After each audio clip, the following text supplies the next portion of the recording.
Hi guys! Queen is back! Good morning! Yan nga guys, nag-aalmusal si ate mong girl. Yan. Nag-scramble egg ako, tapos bumili ako ng pandesal dyan sa may labas. Sarap na pandesal nila dyan kasi may cheese, tapos may dairy cream. Dos ang isa, bumili ako 10 piraso.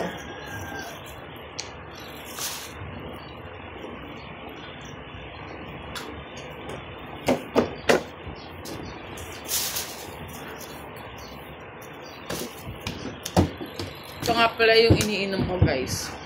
Biofiti. Twice a week to kung iinumin. Kasi ano siya eh, laxative. Ganun.